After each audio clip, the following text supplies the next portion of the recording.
How you going, everyone? This is a recipe for how you make the most delicious pork dumplings. To start, you're going to want to grab about 9 or 10 spring onions, give them a bit of a chop and throw them into a food processor till they're nice and fine.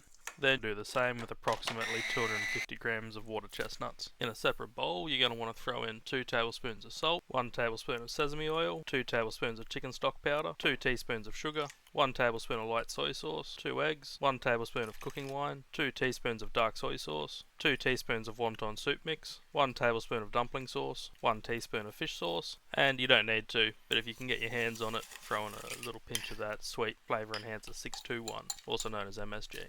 You'll then want to add about 1 kilogram of pork mince and then give it all a really good mix.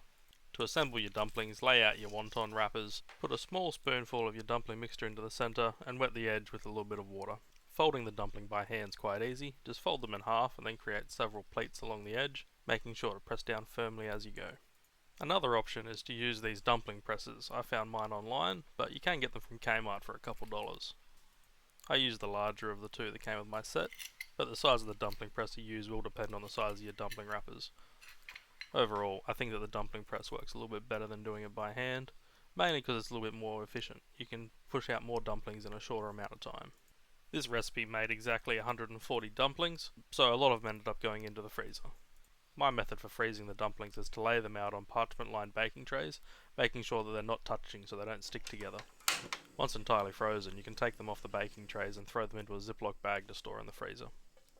My favourite way to cook these dumplings is as pot stickers. So throw a little bit of sesame oil into your pan, throw in your dumplings, then add water to help about a third of the way on the dumplings. Cover with a lid and then let cook for about 5 or 6 minutes.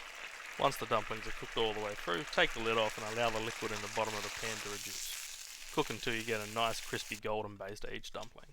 You can serve these dumplings with any of your favourite sauces. I choose to go for a nice soy-based dumpling sauce. I really hope you enjoy this recipe. Please like, comment and subscribe and let me know what I should cook next. Thanks for watching.